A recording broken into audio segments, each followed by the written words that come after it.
Bismillahirrahmanirrahim. Assalamualaikum warahmatullahi wabarakatuh. Alhamdulillahirabbil alamin wa bihi nasta'in ala umuri dunya waddin. Wa sallallahu wa sallama ala sayyidina Muhammadin khatamin nabiyyin wa alihi wa sahbihi ajma'in wa la haula wa la quwwata illa billahil aliyyil azim. Faslun arkanul islami khamsatun syahadatu an la ilaha illallah wa anna muhammadar rasulullah wa iqamus salat wa iqamus salati wa ita'uz zakati wa shaum ramadhana wa hajjul baiti man istata'a ilaihi sabila. Faqala Allah ta'ala fil Qur'anil Karim, a'udzu billahi minasy syaithanir rajim. Bismillahirrahmanirrahim. Yarfa'illahu alladhina amanu minkum والذين أوتوا العلم درجة. وقال الشارح الحمد لغة والثناء باللسان على الجميل الاختياري وعرفا فعل ينبئ عن تعظيم المنعم من حيث كونه منعما على الحامد أو غيره. والجميل ضد القبيح كالكرم والاختيار هو والناشئ عن الاختيار كالحلم والكرم ويخرج به ما ليس كذلك فلا يسمى الثناء عليه حمدا بل مدحا فقط. تقول مدحت اللؤلؤة على حسنها دون حمدتها. Wallahu a'lam bissawab. Hadirin jamaah yang dimuliakan Allah, alhamdulillah pada sore hari ini kembali kita dipertemukan oleh Allah Subhanahu wa taala dalam keadaan sehat walafiat, dalam keadaan iman Islam. Kita berharap semoga kehadiran kita di tempat ini Allah Subhanahu wa taala jadikan sebagai salah satu asbab yang memudahkan kita masuk ke dalam surganya Allah Subhanahu wa taala. Hadirin yang dimuliakan Allah, ini pertemuan kedua di musola ini membahas kitab Safinatun Najah. Safinah itu artinya perahu, an-najah keselamatan. Jadi agama ini dianggap sebagai perahu keselamatan karena kehidupan dunia dianggap sebagai gelombang lautan. Maka siapa yang berpegang kepada agama dia pasti selamat.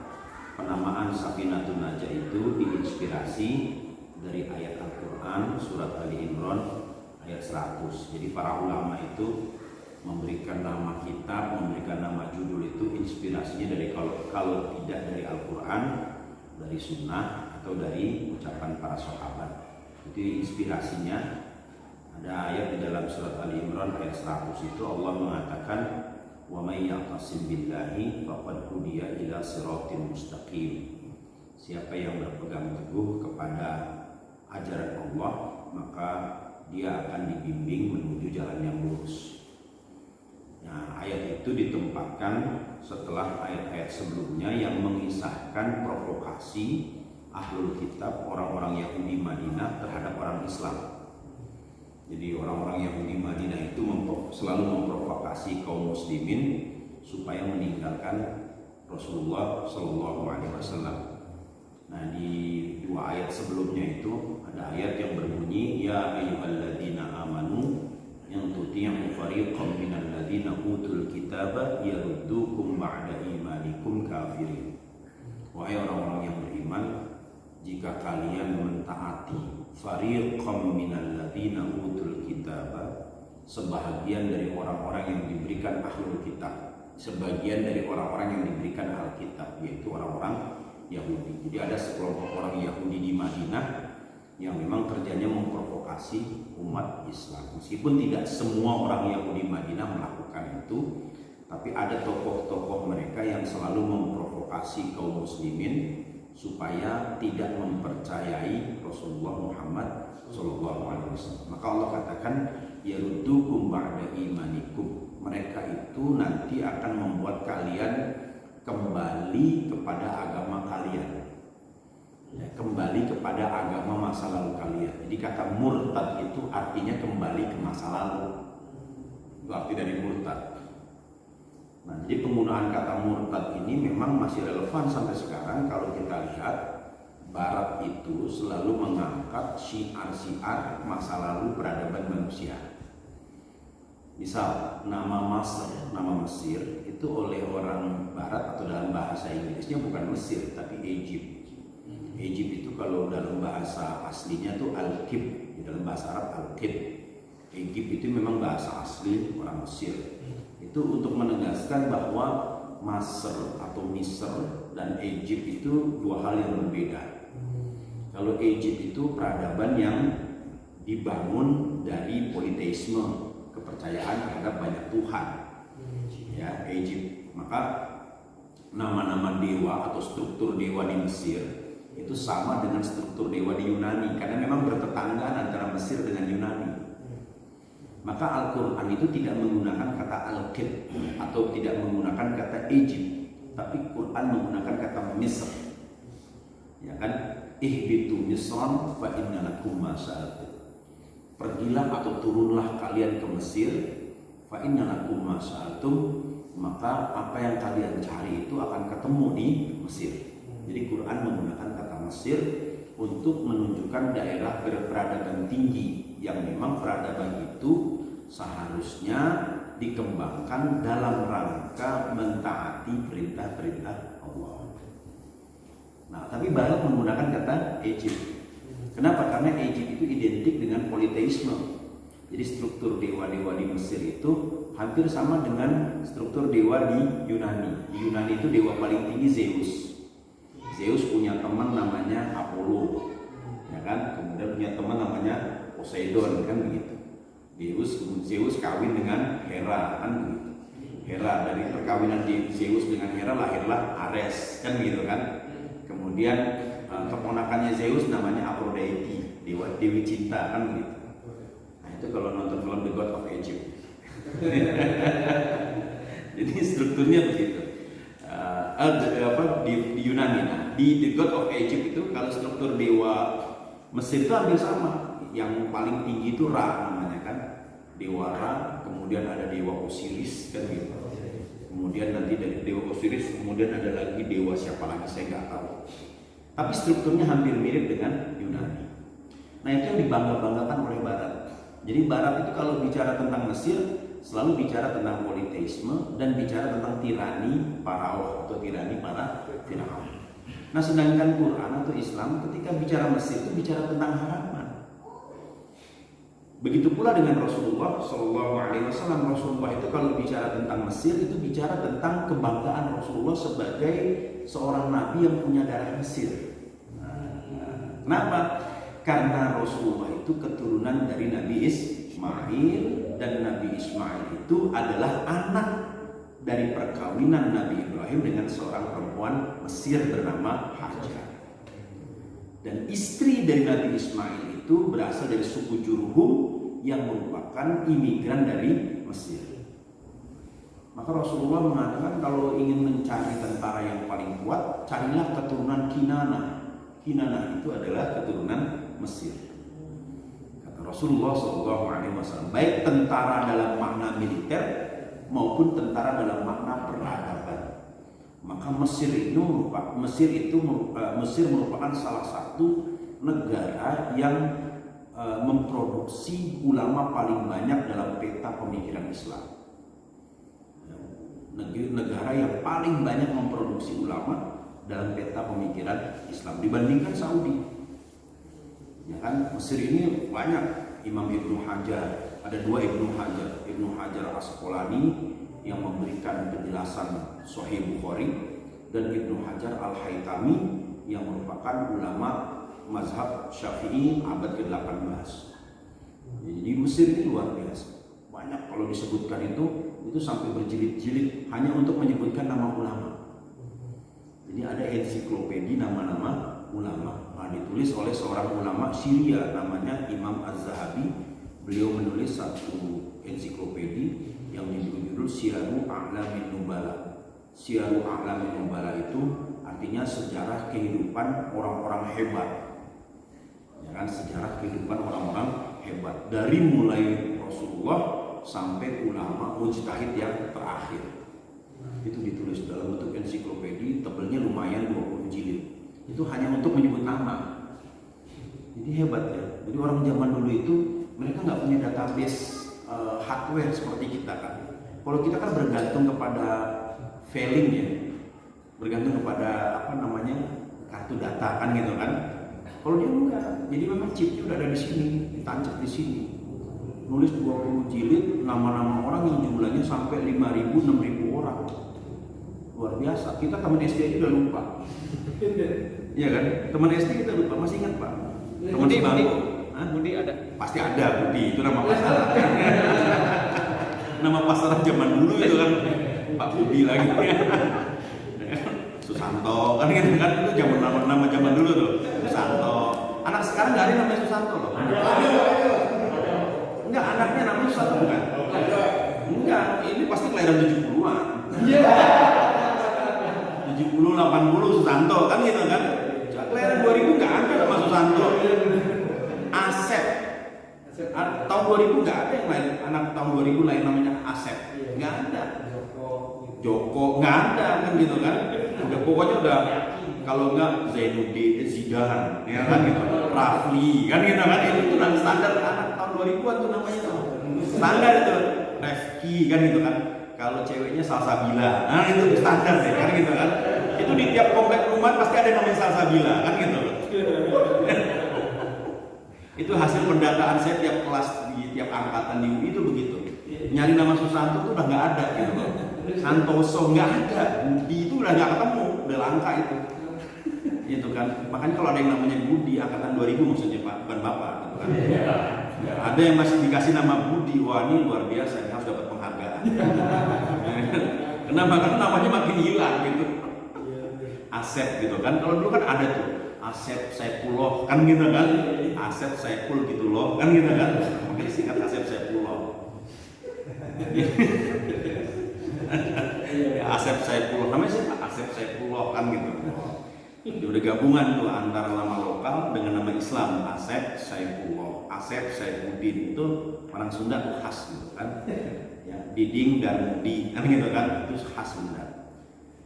Nah jadi kembali seperti itu, pembahasan tentang tadi bahwa nama inspirasi nama itu diambil, nama Safinatun Najah itu diambil dari inspirasi dari nama Al-Quran. Di Quran itu luar biasa, memang kitab inspirasi Quran itu. Karena wahyu juga menginspirasi. Jadi inspirasi. Maka kalau kita sering baca Quran, pasti kita bakal dapat banyak inspirasi. Kalau sering baca Quran itu, apalagi sering mentadabburi Al-Quran, maka dianjurkan untuk sering mentadabburi Al-Quran. Nah, itu inspirasinya akan masuk di situ. Nah, tadi dibacakan sekedar tabarukan dan dibacakan penjelasan tentang makna alhamdulillah, makna hamdalah. Apa sih alhamdulillah itu? Nah, sehingga nanti kita bisa masuk pada pembahasan yang namanya memuji itu bagaimana hakikatnya. Karena pujian itu pada hakikatnya milik Allah. Ya, alhamdulillah, alhamdulillah kan alhamdulillah utawi sekabehane puji gitu kan. Semua pujian itu lillahi milik Allah. Jadi memang pada dasarnya manusia nggak ada yang perlu dipuji gitu kan pada dasarnya. Karena pujian itu memang hanya milik Allah. Nah, tetapi para ulama mencoba mengurai makna alhamdulillah, makna pujian itu dari aspek bahasa. Kenapa? Karena memang bahasa Arab itu kan bahasa yang unik. Dia dijadikan sebagai bahasa pengantar Quran karena bahasa Arab itu kandungan maknanya dalam. Beda dengan bahasa Indonesia.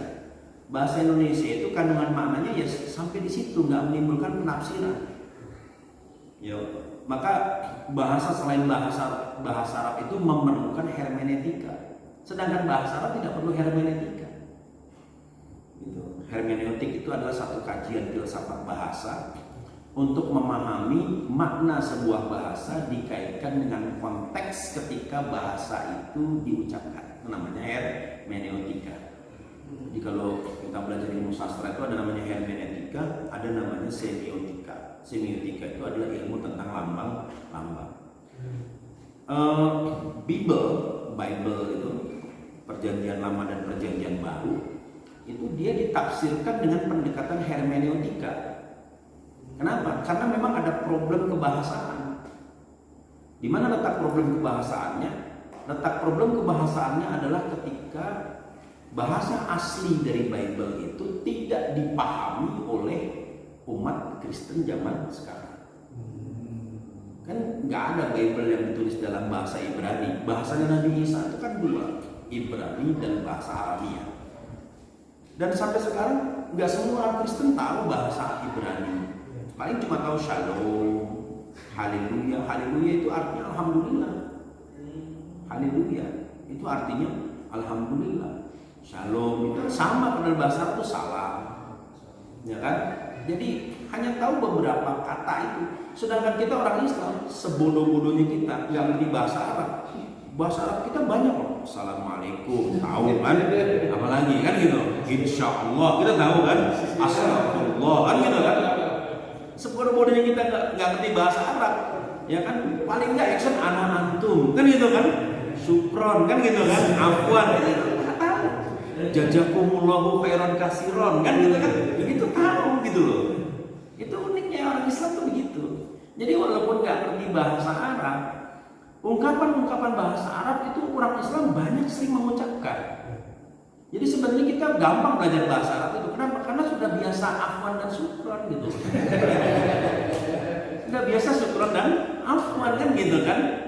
Pernah ketika saya mengucapkan itu, orang yang saya ucapkan namanya syukron. Syukron, iya saya. Gitu jawabannya. Bukan afwan kan begitu kan. Nah, jadi orang Islam tuh begitu. Walaupun dia nggak ngerti bahasa Arab, tetap dia sudah terbiasa dengan ungkapan-ungkapan bahasa Arab. Nah ini salah satu rahmat yang harus kita syukuri. Ya, maka orang Islam itu enak banget deh. Jadi di antara nikmat terbesar yang Allah berikan kepada manusia itu menjadi seorang muslim, menjadi umat Nabi Muhammad. Itu nikmat terbesar. Gak ada lagi nikmat yang lebih besar dari itu. Nah nikmat yang terbesar itu jangan kemudian kita persulit, jangan. Itu harus disyukuri. Ya kan?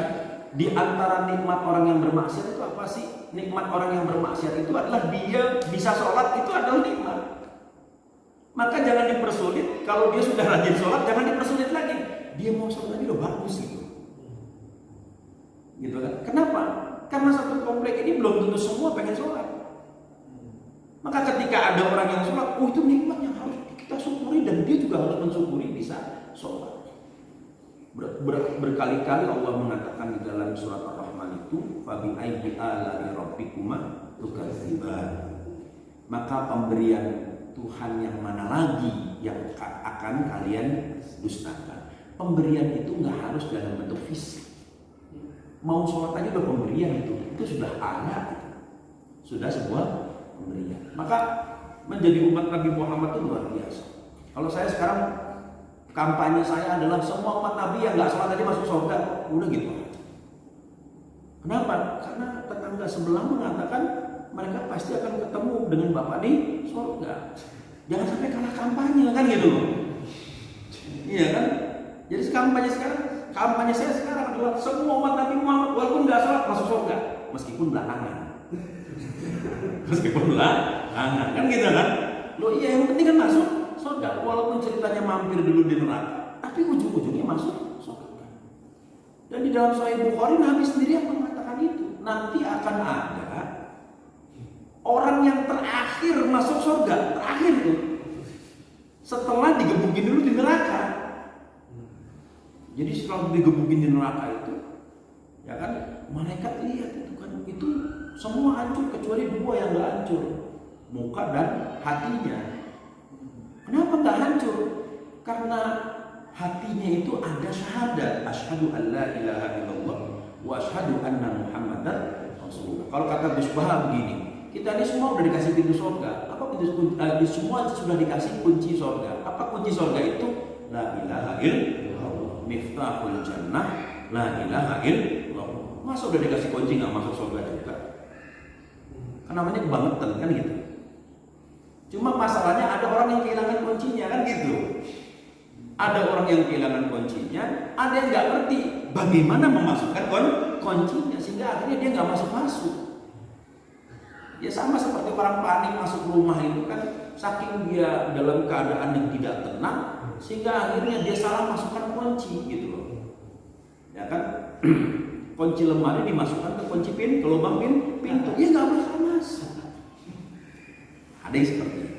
Jadi perumpamaan itu mudah sekali. Saya selalu mengatakan jadi umat Nabi Muhammad itu enak. Kenapa? Kullu ummati yadkhuluna jannah. Semua umatku itu pasti masuk surga. Semua, illa man aba, kecuali yang menolak. Yang menolak aba. Iblis itu dikatakan di dalam Quran aba wastakbar, sudah menolak, sombong. Maka biasanya orang yang menolak itu ada perasaan mengecilkan. Biasanya begitu. Karena iblis itu digambarkan oleh Allah ketika dia menolak sujud kepada Adam, wastakbar, dia merasa besar. Kalau wastakbar dalam pemahaman mafhum mukhalafah, ini kalau pakai kaidah usul fikih, kalau dia sudah merasa besar berarti dia menganggap Adam kecil. Wastasghara. Kan begitu. Orang kalau dia sudah merasa besar kan menganggap orang lain kecil. Iblis itu menganggap kecil Adam. Dan di dalam surat Al-A'raf Allah jelaskan kenapa iblis tidak mau sujud kepada Adam. Karena iblis mengatakan ana khairum minhu, loh saya lebih baik dari Adam kok saya sujud ke Adam. Itu iblis. Nah jadi apakah ada umat Nabi Muhammad itu yang yang tidak mau, dan apakah ada umat Nabi Muhammad, ada orang yang menganggap kecil perintah Nabi Muhammad? Maka Nabi mengatakan man ata'ani dakhalal jannah, siapa yang taat kepadaku pasti masuk surga. Wa man asani, siapa yang bermaksiat. Nah, siapa yang bermaksiat kepadaku faqad aba, maka orang itu menolak untuk masuk surga. Pertanyaannya, yang disebut maksiat ini apa sih? Maksiat ini maknanya adalah melawan Rasulullah. Jadi kalau kita tanya orang yang nggak sholat sampai melawan Nabi Muhammad, enggak sih, nggak melawan. Terus kenapa nggak sholat? Saya lupa. Nggak ada yang berani mengatakan dia melawan. Nah, maka orang-orang yang seperti ini itu itulah menjadi objek dakwah, dikatakan sebagai umat dakwah. Diajak terus. Tapi nggak sadar-sadar Pak, loh iya, karena salah kita mengajak orang itu supaya sadar menurut cara kita, bukan sadar menurut cara Allah. Karena kewenangan untuk memberikan hidayah itu adalah kewenangan Allah. Dan Allah punya kewenangan untuk memilih bagaimana orang itu mendapatkan hidayah. Sedangkan kita hanya diberikan hak untuk meminta hidayah. Poinnya di situ. Maka kita jadi nggak stres kalau doa nggak dikabul-kabul. Kenapa? Kita cuma dikasih hak meminta, sedangkan Allah itu punya hak untuk memilih cara mengabulkan. Itu urusan Allah, bukan urusan kita. Ada orang itu kalau doa itu Allah diajarin, ya Allah kalau ini nggak dikabulkan ya Allah, nanti jadinya begini. Nanti kalau nggak begini, nanti jadinya begini ya Allah. Terus nanti saya frustasi, kata Allah, sebodoh amat. Kan gitu kan, mau kamu frustasi itu bukan urusan Allah. Kenapa? Wallahu ghaniyun 'anil 'alamin. Allah nggak butuh kepada makhluk. Ngajarin Allah. Padahal di dalam Al-Qur'an Allah mengatakan wallahu a'lamu wa antum la ta'lamun. Allah yang lebih tahu, kamu tidak tahu apa.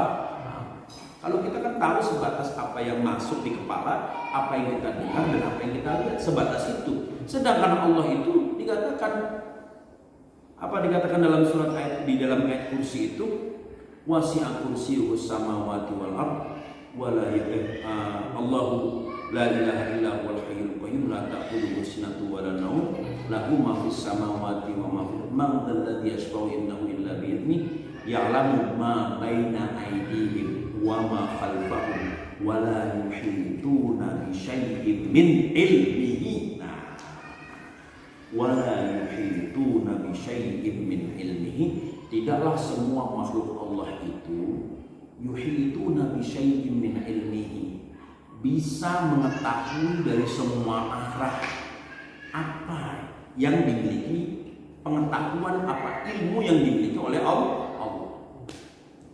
Artinya apa? Ya Allah itu justru wallahu muhitun. Maka Allah itu menyebut dirinya al-muhit. Al-muhit itu apa? Ya Kita ini kayak dikepung dari semua arah, ya Allah lebih tahu lah. Gitu. Nah, jadi bahasa Arab ini unik sekali, sangat kaya kandungannya, maka dia diterjemahkan dengan pendekatan bahasa Arab pula. Jadi makna dari alhamdu itu adalah as-sana'u bil lisani 'alal jamilil ikhtiyari, yaitu pujian yang diucapkan dengan lisan, secara lisan, 'alal jamilil ikhtiyari, atas semua hal yang baik yang didapat dengan cara usaha. Itu namanya alhamdu itu. Jadi memuji atas semua kebaikan yang diperoleh dengan cara usaha. Maka pujian itulah yang disebut dengan alhamdu, dengan hamd. Gitu kan? Asalnya sanjungan. Jadi kalau misalnya lihat rumah bagus, ya kan kita bisa bikin rumah bagus, alhamdulillah. Bisa bikin rumah bagus. Ya kan anak kita lulus diterima di PTN, ini kan usaha. Kebaikan yang didapat dengan cara usaha, maka kita ucapkan alhamdulillah. Itu pujiannya kepada Allah. Walaupun usaha yang kita lihat dilakukan oleh manusia, pada hakikatnya ada kehendak Allah di situ. Di mana letak kehendak Allah? Allah katakan dalam surat Ali Imran ayat 27, "Qulillahumma malikal mulki tu'til mulka man tasya wa tanzi'ul mulka mimman tasya wa tu'izzu man tasya wa tudhillu man tasya." Ya kan, biyadikal khair innaka ala kulli syai'in qadir. Ucapkanlah wahai Nabi, Allahumma ya Allah malikal mulk, yang memegang kekuasaan kerajaan, tu'til mulka, engkau berikan kekuasaan, man tasya, siapa saja orang yang engkau kehendaki. Mau kafir kek, kalau kata Allah berkuasanya 10 tahun 10 tahun, mau munafik kek, mau dia berkuasa 40 tahun 40 tahun, mau ngaku dia sebagai Tuhan kek, mau berkuasa 100 tahun dikasih 100 tahun. Jadi ayat ini disampaikan kepada Rasulullah, kepada Nabi kita, sebagai pelajaran, sebagai pengingat bahwa dulu Nabi Musa alaihissalam pernah meminta kepada Allah supaya Fir'aun tumbang dari kekuasaan. Karena Fir'aun mengaku dirinya sebagai Tuhan. Fir'aun mengatakan ana rabbukumul a'la, sayalah Tuhan kalian yang paling tinggi, kata Fir'aun. Nabi Musa berdoa kepada Allah, ya Allah tumbangkan kekuasaan Fir'aun. Berapa lama Nabi Musa berdoa? 60 tahun. 60 tahun supaya lengser. Coba. 60 tahun itu supaya lengser, nggak lengser. Jadi lebih kuat Nabi Musa. Kalau Pak Harto nggak ada apa-apanya, 32 tahun kan gitu. 60 tahun ya Allah, kan gitu kan, tunjukkanlah kekuasaanmu, kan begitu. Jatuhkanlah kekuasaan Fir'aun. Loh, Allah maunya dia 60 tahun kok. Ya kan? Itu. Tapi apakah berarti Allah setuju dengan kezaliman? Tidak. Kenapa? Karena Allah itu berbuat la yus'alu amma yaf'al. Allah itu nggak ditanya seputar apa yang Allah lakukan. Tapi pasti ada hikmah. Kenapa ya 60 tahun Allah kasih? Ya kan? Sedangkan orang soleh seperti Umar bin Abdul Aziz, pemimpin yang adil, cuma 2 tahun memegang jabatan khalifah. Ini giliran yang zolim lama, giliran yang baik sebentar. Memang di mana-mana begitu. Kepala kantor yang baik yang kita senengin itu pasti nggak bakal lama dia. Kita punya bos gitu kan, kepala kantor kan gitu kan, asik nih bos kita. Cuma setahun kan gitu kan. Lalu kemudian dia dipindah ke tempat yang lain. Memang logikanya selalu begitu sunatullahnya. Giliran kepala kantor bos yang nyebelin itu sampai 15 tahun mimpin kita gitu loh. Ini orang dimutasi kan gitu kan, padahal udah ada usulan kan gitu kan, segala macam. Itu memang sudah sunatullahnya begitu. Ini unik ini kan, ngomong akidah kok sampai ke jabatan kan gitu kan. Tapi begitu prakteknya. Gitu. Nah, jadi yang namanya pujian itu biasanya kaitannya dengan semua kebaikan yang didapat melalui usaha. Nah, kalau menurut satu kebiasaan waqufan katanya, yang disebut dengan pujian itu adalah fi'lun yunbi'u an ta'zimil mun'imi min haitsu kaunihi mun'iman 'alal hamidi, yaitu satu perbuatan yang dilakukan untuk mengagungkan Allah sang pemberi nikmat min haitsu kaunihi mun'iman. Karena memang pada hakikatnya Allah itu adalah pemberi nikmat. Alal hamidi, kepada orang yang memuji. Nah, dibedakan antara pujian kalau dalam bahasa Arab nih. Inilah bahasa Arab, bedanya dengan bahasa Indonesia.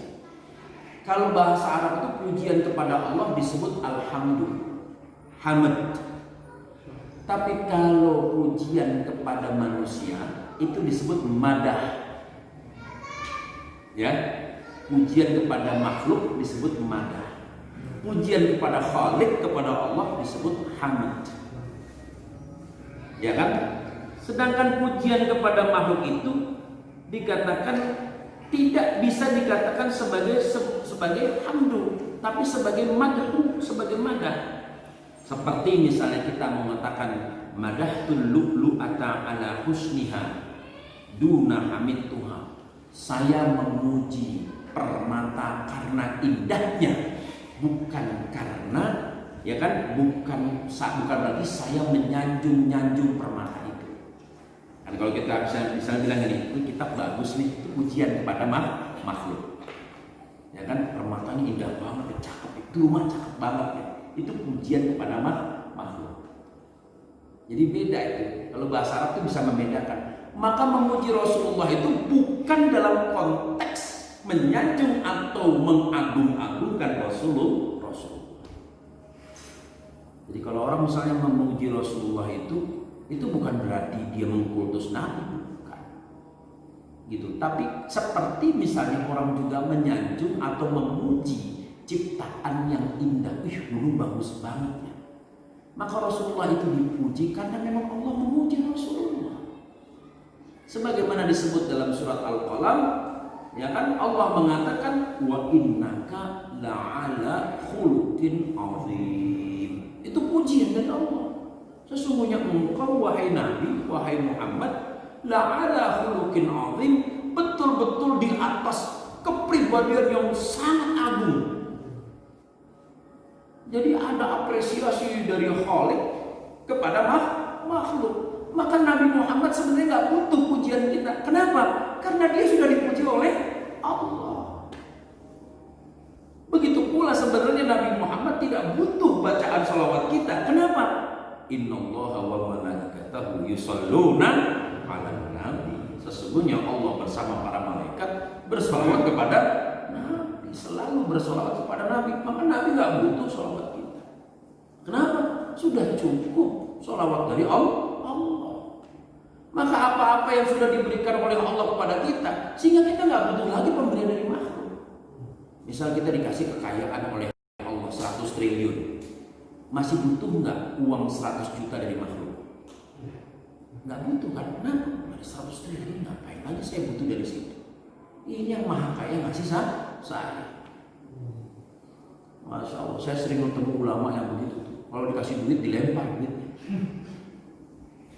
Itu ulama benar-benar tuh. Di Banten ada namanya Abu Yadimiyati. Itu kalau dikasih duit dibuang duitnya ke kandang ayam. Wah, Buya itu kan duit. Saya udah cukup dari Allah. Nggak cukup, nggak perlu lagi dari manusia. Kadang-kadang ditolak. Pernah satu waktu beliau ketika buka puasa hari Kamis, lama beliau nggak makan roti karena Buya Dimyati itu kalau makan nggak banyak, cuma 1 sendok nasi. 1 sendok nasi kasih kecap, tempe goreng sedikit, makan dah cukup. Kenapa? Hak perut saya cuma segini, kata Buya Dimyati. Kalau kita kan ngebadung. Jadi dia ngomong Jawa yang badung kan gitu kan ya. Dudu mangan yang badung kan gitu kan, kata orang Tegal kan gitu kan. Makan itu nasi sendok, terus kemudian kalau kita kan sesendok nasi tuh, ya kan, kalau dia sesendok makan, kalau kita sesendok nasi, secentong nasi kalau kita kan. Jadi beliau tuh ngambil nasi segitu, sendok, tempe sedikit, udah nggak pernah makan yang nikmat-nikmat, nggak pernah. Pesantrennya sampai hari ini nggak ada listrik, sampai hari ini. Padahal PLN sudah masuk. Ketika ditanya, Buya kenapa nggak pasang listrik? Itu setan. Listrik mah setan, jangan pasang listrik. Coba, emang gara-gara nggak ada listrik nggak bisa ngapal Quran? Itu pada hafal Quran nggak ada listrik ya juga. Ini orang zaman dulu, emang dulu Sayyidina Abu Bakar ngapalin Quran pakai listrik? Enggak. Malah katanya kalau pesantren ada listrik nanti pada bawa radio, akhirnya dengar dangdut musik. Kapan ngapalin Quran? Mendingan nggak ada listrik sekalian. Jadi beliau memang tidak mengharapkan TV dan radio, enggak. Cuma nggak ada listrik aja udah gitu. Langsung to the point kan gitu kan. Kalau nggak ada listrik ngapain ada TV dan radio? Coba nggak ada listrik kan kalian hafal Quran tiap malam tahajud. Coba kalau udah ada listrik, dunia semua memang benar. Apa diperlukan kias nggak ada listrik? Jangan ya. Kita butuh ya, bisa diprotes nanti sama orang komplek. Itu Buya Dimyati itu. Ketika beliau mau buka puasa itu, habis buka puasa ya kan, sholat isya, ya biar beliau kehidupannya begitu, nyangkul ngaji, udah gitu aja, nyangkul ngaji. Usaha dunianya pertanian, enak merenya, kalau orang Sunda kan orang Banten gitu kan, enak merenya, nyatu eta teh roti. Ulama tos geus lila teu nyatu roti eta makan mananya roti. Enak kali ya kalau makan roti. Udah lama saya nggak makan roti. Seberapa tahun? Berapa tahun saya nggak makan roti? Masuk. Lagi ngomong begitu datang orang.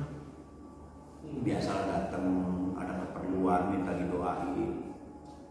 Bawa buntelan.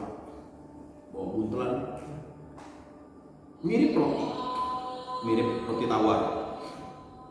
Buntelan dikasih, dalam hati Buya, wah, kasih salaman kan. Dari mana? Biasa beliau begitu. Kalau ngomong nggak banyak. Dari mana? Dari Jakarta. Kerja apa? Di kantor di swasta. Oh gitu. Ini Buya saya ada perlu. Udah nggak usah, saya doain aja. Amin. Udah, ya syukuran. Nggak perlu, saya nggak perlu. Kamu kalau mau mengadukan hajat jangan ke saya. Ngadu ke Allah. Kata beliau begitu. Kalau saya mendoakan aja udah saya doakan ya. Mudah-mudahan gampang semua urusannya. Ya itu Buya, terima kasih. Wah roti, alhamdulillah. Pulang begitu dibuka, buka jam roti yo katanya. Begitu dibuka uang 100.000. Berapa tubuh? Disitulah dia ngomong kasar tuh. Bajingan ya orang. Astagfirullahaladzim. Ngomong begitu Buya. Saya tuh mintanya roti, kok datangnya duit, balikin. Disuruh balikin. Tatean, kejar orang, balikin, saya nggak mau duit. Saya pengennya roti, katanya kan begitu. Itu ulama tuh. Dikasih duit nolak. Kalau sekarang kan bikin proposal. Kalau sekarang bikin proposal kan kita kan mau bikin pondok, kan gitu kan. Pak Menteri kan gitu kan, mohon kalau bisa dibantu yang sebelah sana. Buya Dimyati nggak pernah proposal, nggak pernah. Sampai satu waktu ketika Wakil Presiden Tri Sutrisno datang membawa uang ratusan juta pada saat itu kan tahun 89, kayak apa banyaknya uang ratusan juta. Kata beliau begini, Pak Tri, di sini tidak butuh duit, tidak butuh dibantu pemerintah. Ya Pak, di sini cuma butuh dibantu doa supaya istiqomah dalam menjalankan agama. Nah duit itu kasih ke tetangga Pak Tri yang miskin di sana, bukan buat saya. Kalau saya ada nasi segenggam hidup, insya Allah selama masih ada tawakal kepada Allah. Tauhidnya udah tinggi itu. Tauhidnya udah tinggi. Kalau kita kan tauhidnya masih bergantung HP. Ya kan kenapa? Karena proyek semua dari HP, pemasangan pipa dari HP, kan gitu kan. Coba deh, nggak ada HP seminggu aja pusing kita kan. Ya Allah, dari mana? Kan begitu kan? Itu Buya Dimyati, masya Allah. Nah ini kaitannya itu tadi memujikan, ya kan? Memuji dia sebagai makhluk itu namanya madah. Kalau orang Melayu itu kenal istilah madah. Maka ada namanya seni madihin. Kalau orang Melayu itu seni memuji, ya kan, seni puji-pujian. Nah, kalau orang Jawa nyebutnya puji-pujian, orang Sunda menyebutnya puji-pujian, tapi kaitannya bukan memuji Allah, bukan, tapi memuji nikmat atau memuji pemberian Allah. Saya kira kita sholat dulu, nanti kita lanjutkan kembali. Antara hamdu dengan madhu, ya, kalau madhu itu adalah pujian kepada makhluk, maka memuji Nabi itu tidak dalam kaitannya mengkultuskan Nabi, tidak, karena Allah memuji Nabi dan juga para sahabat memuji Nabi. Di antara sahabat yang memuji Nabi itu adalah paman beliau, Sayyidina Abbas bin Abdul Muttalib. Jadi Abbas bin Abdul Muttalib itu pernah memuji Rasulullah Shallallahu Alaihi Wasallam. Dalam satu syair yang diriwayatkan oleh Imam Ibn Rajab Al-Hambali, Abbas bin Abdul Muttalib mengatakan, wa anta lamma khuliqta asyraqatil ardu wa dha'atil ufuqu wa min dzalika an-nuri wa diya'i lahtariqu. Jadi wa anta, demi engkau wahai Nabi, asyraqatil ardu wa dha'atil ufuqu, bumi ini menjadi terang, cakrawala pun menjadi bersinar. Wa nahnu bidzalikan nuri wa diya'i nahtariqu, dan kami ini pengikut-pengikutmu karena cahaya itu ya kan larut di dalamnya, karena cahaya dan terang itu. Itu kalau orang Mekah itu biasa itu. Jadi kalau di Mekah itu ada biasa kalau orang ngumpul-ngumpul itu baca qasidah. Qasidah itu ya kayak tadi syair-syair itu dibaca kan dengan langgam Hijaz. Hijaz itu nama Makkah dan Madinah.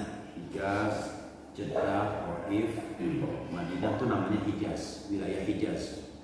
Nah itu ada langgam sendiri. Langgam itu apa ya? Kalau nyanyi itu ada dialek langgamnya. Kalau azan ada azan langgam Hijaz ada.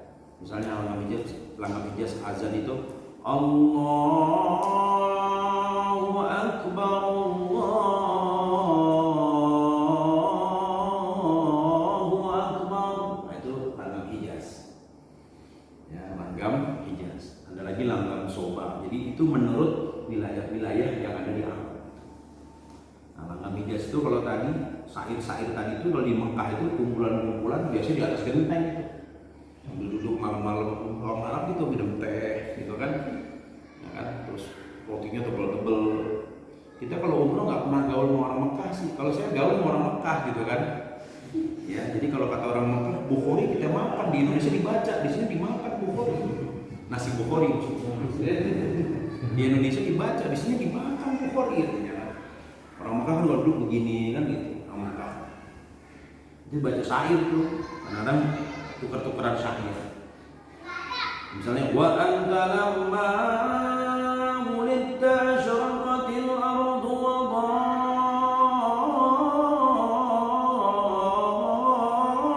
dha'atil ufuqu. Allah gitu di Mekah. Wa nahnu fi dzalika an-nuri wa diya'i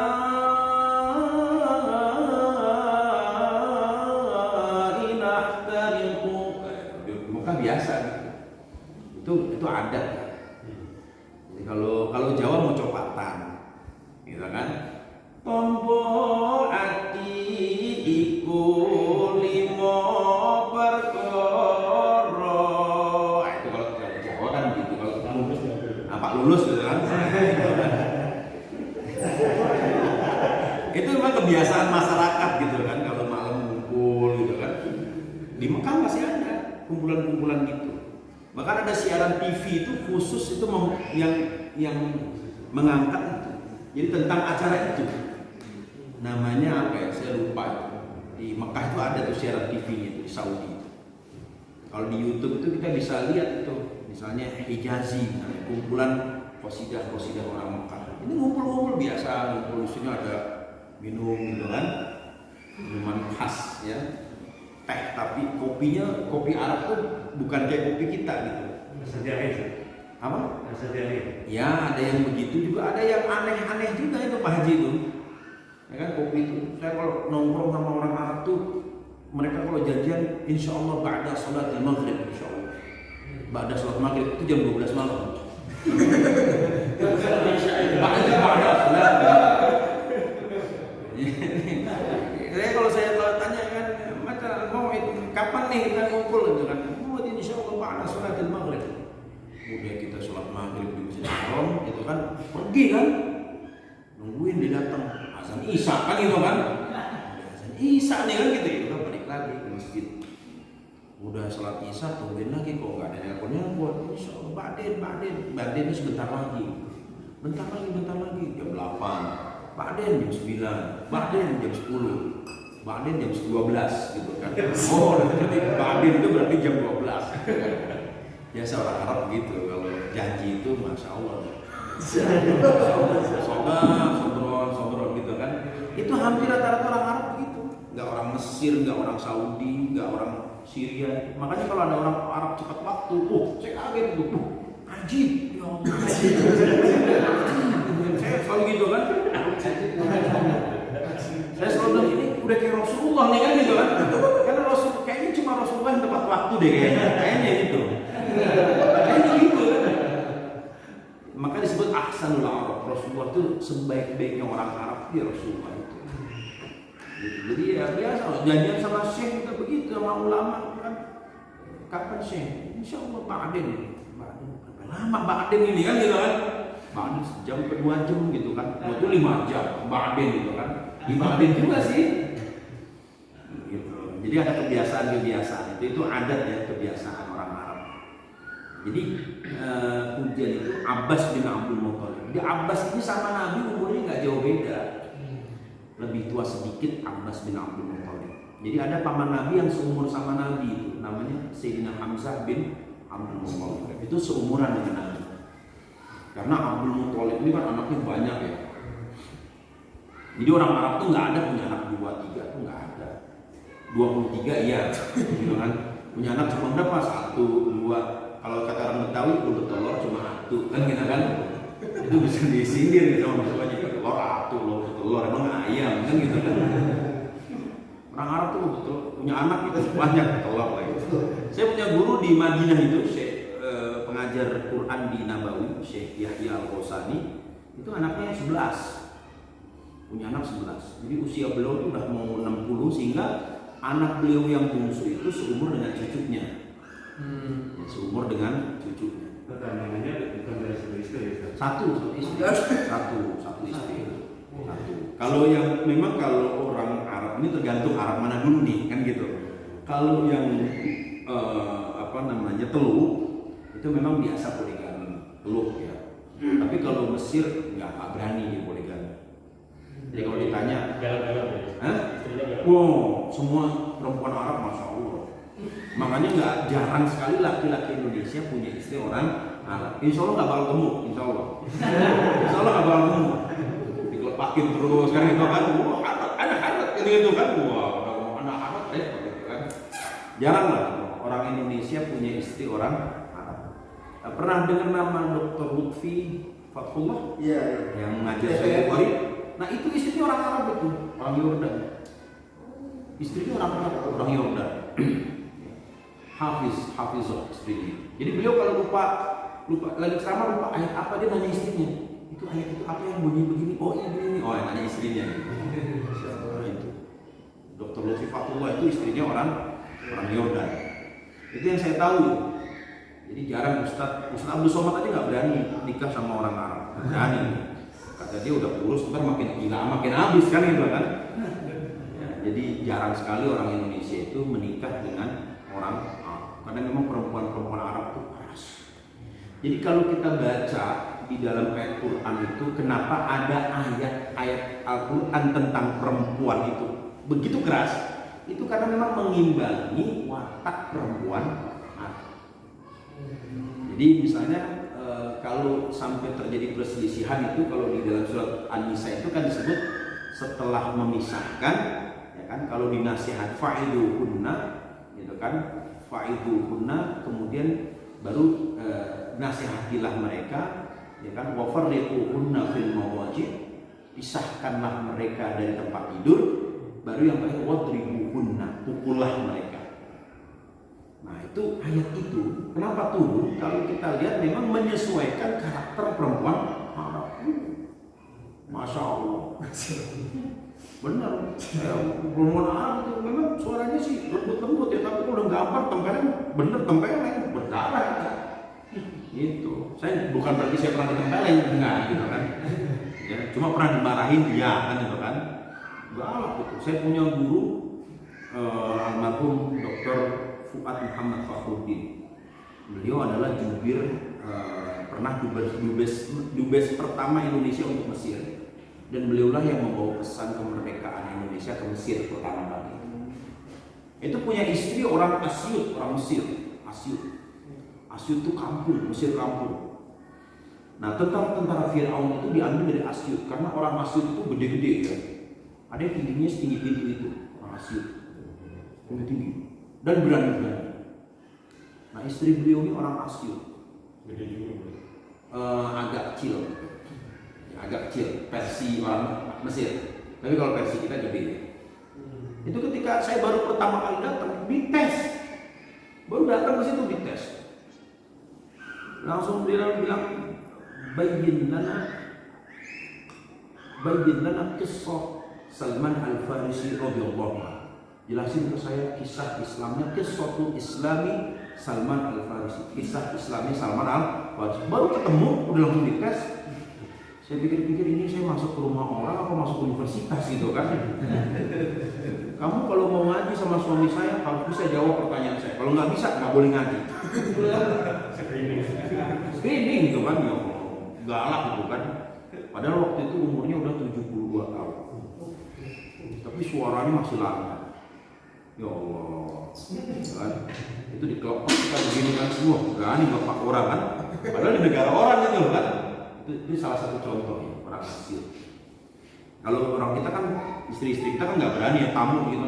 Lo datang ngapain lo? Kan nggak berani kan? Nggak berani. Kalau orang Arab berani ditanya, kamu siapa? Kamu mau ngaji di sini harus bisa ini macam-macam. Nah, jadi Abbas bin Abdul Muthalib itu umurnya lebih tua sedikit dari Rasulullah Shallallahu Alaihi Wasallam. Maka Rasulullah itu begitu sayang kepada Abbas bin Abdul Muthalib, dan begitu pula Abbas. Abbas ini masuk Islam ini belakangan, ya kan? Ba'dal hijrah, setelah Rasulullah hijrah, kemudian tinggal di Madinah. Jadi tidak dari awal beliau masuk Islam. Justru yang masuk Islam pertama itu adalah Hamzah bin Abdul Muthalib, teman kecilnya Rasulullah Shallallahu Alaihi Wasallam. Nah, Abbas inilah yang kemudian beliau memuji Rasul. Wa anta, demi engkau wahai Rasul. Kenapa kata demi engkau? Jadi gini, para sahabat itu kalau kita baca di dalam banyak sirah itu, dulu kalau mereka berperang, seperti pasukan umat Islam yang dipimpin oleh Khalifah Abu Bakar ketika memerangi Musailamah Al-Kadzdzab, Nabi palsu itu, mereka berteriak wa Muhammad, demi Nabi Muhammad.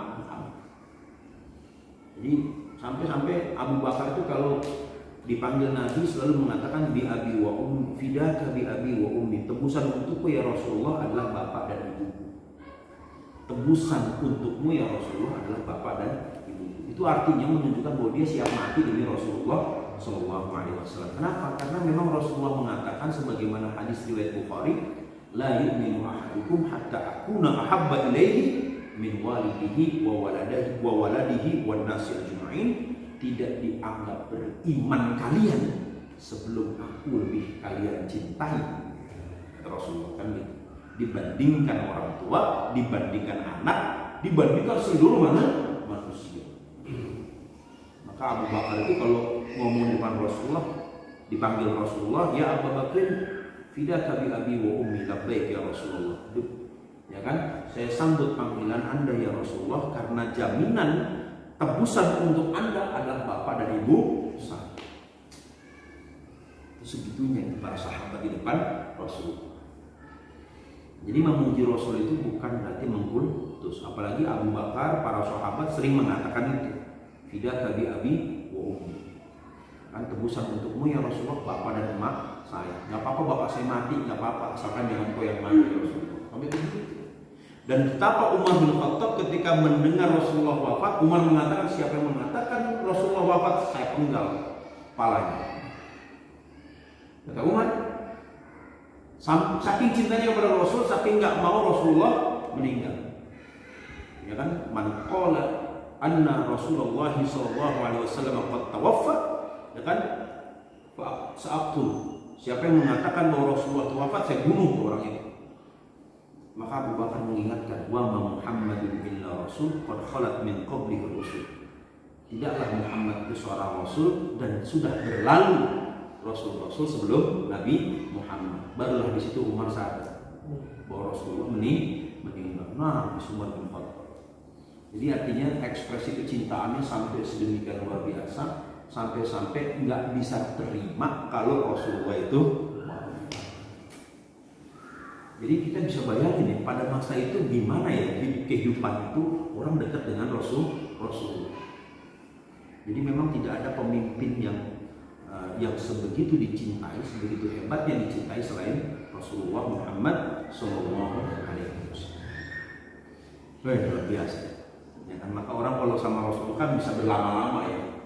Jadi orang kalau sudah duduk dengan Rasulullah itu fana dia. Fana itu artinya dia lupa semua. Lupa dengan kehidupan dunia, lupa dengan istri, lupa dengan anak. Dan itu dialami oleh Hanzalah. Hanzalah itu mengaku pernah menangis di depan Rasulullah. Ya Rasulullah, kalau aku berada di dekat Anda ya Rasulullah, maka dunia ini gak ada artinya apa-apa. Hanya Engkau yang kulihat ya Rasulullah. Tapi begitu aku kembali ke rumah bercengkrama dengan anak istri ya Rasulullah, kenapa aku jadi melupakan Engkau? Aku takut aku ini munafik ya Rasulullah. Apakah Hanzalah ini munafik? Takut dianggap munafik. Kata Rasulullah, enggak Hanzalah, enggak. Sa'atan ya Hanzalah, sa'atan. Ya kan? Kadang-kadang memang kamu harus membagi waktu antara aku dengan gua. Ya Allah. Kalau kita kan dekat bos, pengennya cepat-cepat pulang. Kadang-kadang begitu kan. Kalau ngaji juga kalau bisa bentar aja ngaji, lama amat sih. Kan gitu kan? 15 menit aja cukup lah, ngaji lama-lama kan begitu. Tapi kalau dulu orang itu dekat Rasulullah tuh penuh betah banget. Sampai setelah Rasulullah wafat, para sahabat pun masih suka berlama-lama mendengarkan hadis-hadis yang belum pernah mereka dengar. Ada lagi nggak disampaikan Rasul? Ada lagi nggak? Jadi seolah-olah kangen dengan orang yang dicintai. Ada lagi nggak? Direnungkan lagi, diresapi lagi, tanya lagi. Setelah ini ada lagi nggak? Nggak habis-habis. Maka ilmu Islam itu di situ. Maka ilmu Islam itu berkembang melalui kecintaan, bukan berkembang melalui keharusan dan kewajiban. Kalau diharuskan dan diwajibkan, banyak yang nggak mau ngaji. Tapi kalau dasarnya sudah kecintaan, masya Allah. Kalau udah cinta, apa juga dijalanin kalau memang sudah cinta. Jadi orang Betawi zaman dulu itu, orang Betawi ya, karena guru saya banyak orang Betawi. Orang Betawi itu bilang begini, pokoknya hidup tuh lo gak usah muluk-muluk dah katanya. Lo sama agama deket aja, aman lo punya hidup. Ya, kata orang Betawi gitu kan. Saking dia terlalu kaku, mereka terlalu kaku memahami itu, sehingga akhirnya banyak yang gak mau jadi pejabat. Udah kita ngaji aja dah, ada gitu kan? Ngapain sih? Ujung-ujungnya calon tanah, kan begitu. Ya kan? Nah, saking dia memahami terlalu letterlek gitu kan. Tapi di satu sisi ada baiknya juga. Hanya cuma persoalannya memodifikasi, bagaimana memodifikasi ucapan itu supaya dia tetap kontekstual dengan zaman. Tapi sekarang udah mulai ada orang Betawi jadi wali kota, ada orang Betawi jadi gubernur, cuma jadi menteri belum ada. Orang Betawi jadi menteri belum ada. Tapi mereka bagaimanapun juga kecintaan terhadap agama masih ada. Itu bisa terlihat dari nama-nama orang Betawi. Namanya Samsudin, kan gitu. Ya, nama-namanya kan Nuruddin, Mustafa, namanya dari nama agama. Betawi kalau bandel baru namanya Frankie. Kalau baru nakal, ya kan, kalau Betawi nakal Frankie, kan gitu kan. Eri, yang penting Betawi nakal nih, kan gitu kan. Tapi kalau yang soleh namanya adalah Solahuddin, kan gitu kan, Nurdin, Abdullah, panggilnya dulu, kan gitu kan. Ya kan dulu, kan gitu, jauh dikit duduk, kan gitu kan. Dalam Betawi itu Abdullah, Bang Haji dulu, kan itu dulu mana kan gitu kan. Udin, ya, Udin kan semua dipanggil Udin, Burhanuddin, Samsudin, ya kan, Khairuddin panggil Udin. Tinggal tambah belakang Udin mana? Udin Indomaret. Oh berarti Udin itu tuh tambah akhir kan gitu kan. Udin mana? Udin Indomaret. Oh berarti Udin parkir kan gitu. Ada lagi Udin PA kan gitu kan. Karena semua Ya, jadi itu ya. Nah, kemudian makna alhamdulillahi, ya kita nggak usah bahas ya Allah itu dari kata apa, karena memang dia sudah given. Ya, dari sana Rabbil alamin, makna Rabb adalah al-Malik. Ya, Rabb ini maknanya penguasa, bisa juga maknanya adalah pemelihara. Ya, maka orang Mesir itu menyebut ibu itu Rabbul Bait, Rabbatul Bait, orang Mesir itu. Rabbatul Bait itu artinya perempuan itu memang yang memelihara rumah, nyonya rumah, Rabbatul Bait. Artinya kekuasaan rumah itu memang kekuasaannya perempuan, bukan kekuasaannya laki-laki. Makanya kalau laki-laki pengen rajin ke masjid, itu harus punya istri 4. Kenapa? Supaya tidurnya di masjid. Yang balik-balik. Supaya tidurnya di masjid, kan gitu kan? Karena di rumah nomor 1 yang nomor 2 curiga, tidur di rumah nomor 2 dicurigai nomor 3, tidur di rumah nomor 3, nomor 4 merasa tidak diperlakukan adil, akhirnya dia tidur di masjid. Gitu. Jadi ada kisah begitu kan, ini nggak pernah kelihatan di masjid, kok sekarang jadi kok rajin 5 waktu di masjid, kenapa? Istrinya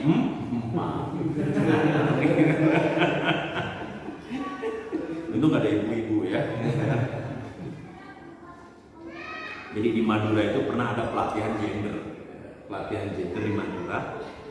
Ya intinya sih kampanye anti poligami. Ada seorang istri kiai ketika ditanya mengenai poligami, jawabannya cerdas. Saya ada anti poligami, Pak. Kenapa? Karena memang ayat Quran ayatnya ada, contoh praktiknya juga ada. Jadi saya tidak anti, Pak. Cuma saya anti kalau suami saya poligami. Cuma saya anti kalau suami saya melakukan, kan gitu aja. Saya nggak anti, Pak. Ayatnya ada, benar nggak? Benar kan gitu. Contohnya ada, kan gitu kan. Rasulullah para sahabat. Cuma saya anti kalau suami saya poligami, udah gitu aja. Kalau ada ibu jangan ceritain, Maksudnya? Ini ceritanya jangan ceritain. Oh gitu ya. Pak Norman nanti videonya dikat ya Pak. Menit ke 22. Dicatat Pak ya. Ya, jadi Rabb maknanya Malik ya. Dan makna Rabb itu banyak. Nah, sedangkan makna al-alamin itu maknanya adalah manusia, jin dan malaikat. Jadi selain Allah itu disebut al-alamin. Maka alhamdulillahi rabbil alamin. Allah itu disebut Rabbul alamin, penguasa ya kan seluruh makhluknya. Jadi al-alamin itu adalah makhluk. Ini pembahasan yang banyak sekali. Memang kalau orang Arab itu dia suka semua dibahas gitu kan. Ini yang terkaitnya bagaimana. Lalu kemudian makna wabihi nasta'inu ala umurid dunya waddin, wabihi al-ha'u a'idatun ala lafzil jalalah. Jadi huruf hi atau huruf ha itu kembali kepada lafaz Allah. Dan dengan nama Allah, dengan kekuasaan Allah, nasta'in, kami meminta pertolongan. Jadi dengan bersama atas gitu, kekuasaan Allah pula kita meminta pertolongan. Jadi dengan menyebut nama Allah kita juga minta pertolongan ala umurid dunya waddin, atas semua keadaan. Umur maknanya ahwal, ad-din makna dari din itu maknanya adalah at-ta'atu wal ibadatu wal jaza. Jadi din ini maknanya 3. Taat, ibadah dan pembalasan. Maka ada istilah maliki yaumiddin, yang menguasai hari pembalasan. Yaumiddin bukan hari agama, tapi hari pembalasan. Karena agama ini adalah tindakan balas karena ada nikmat yang Allah berikan, maka Allah pasti akan minta pertanggungjawaban dari nikmat-nikmat tersebut. Jadi agama ini berbalas. Maka dalam satu hadis Rasulullah mengatakan kama tudinu tudan. Kama tudinu tudan, sebagaimana kamu memperlakukan orang, begitu pula kamu diperlakukan. Ada namanya hukum balasan. Kama tudinu tudan. Bagaimana kamu memperlakukan orang, ya begitu pula kamu nanti diperlakukan. Ya kan? Kamu menghormati orang, kamu nanti bakal dihormati. Kalau kamu menghina orang, kamu pasti bakal dihina. Segitu, memang hukumnya sudah begitu. Sudah menjadi hukum. Jadi agama ini adalah tindakan berbalas. Allah memberi, manusia memberikan balasan. Balasannya itu adalah iman dan juga balasannya bisa kufur. Maka iman itu ada konsekuensi, kufur juga ada konsekuensi. Jadi Allah kasih, silakan Anda mau pilih iman, mau pilih kafir, silakan kata Allah. Tapi masing-masing ada konsekuensi dari pilihan. Ya kan? Jadi kebebasan itu ada konsekuensi. Jangan bebas nggak mau ada konsekuensi. Yang dipropagandakan Barat itu kan bebas tanpa konsekuensi. Oh nggak bisa, bebas itu pasti ada konsekuensinya dong dari kebebasan. Ya kan? Bebas itu harus ada konsekuensi. Nah, makna agama itu. Sedangkan dalam pemahaman syariat, agama itu adalah ma syara'ahullahu ala lisani nabiyhi minal ahkam. Jadi apa saja yang Allah tetapkan melalui lisan para nabinya, yaitu hukum-hukum agama, itu namanya agama. Ya, jadi agama ini dalam pengertian ilmu syariat maknanya hukum. Tapi dalam pengertian bahasa, agama ini adalah ketaatan, balasan, dan ibadah. Itu namanya agama. Kan hukum-hukum itu bagaimana maksudnya? Ya hukum ada halal haram, ada mubah, ada makruh. Ini dalam konteks fikih kita bicara hukum yang 5, ya kan? Hukum yang 5 itu halal haram, mubah, makruh, ya kan? Halal haram, mubah, makruh. 4, ya kan? Kemudian ada juga hukum yang 5, wajib, mandub, mubah, makruh, dan haram, ya. Dan haram. Ada 5 itu. Wajib, mandub, mubah, ya kan? Mubah, makruh, dan haram. Jadi hukum agama itu 5. Yang wajib, ya, wajib itu kalau dia dikerjakan mendapat pahala, kalau dia ditinggalkan mendapatkan dosa. Nah, insya Allah kita akan lanjutkan lagi pada pertemuan yang akan datang membahas tentang makna wassallallahu ala wasallama ala sayyidina Muhammadin khatamin nabiyyina wa ala alihi wa sahbihi ajma'in. Saya kira demikian pembacaan kitab Safinatul Najah pada kesempatan malam hari ini.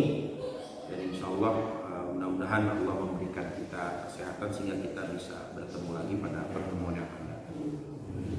Saya kembalikan kepada MC. Terima kasih Ustadz untuk materinya. Bapak, kalau ada pertanyaan mungkin bisa 1-2 pertanyaan. Tapi kalau enggak langsung ditutup. Silakan Bapak.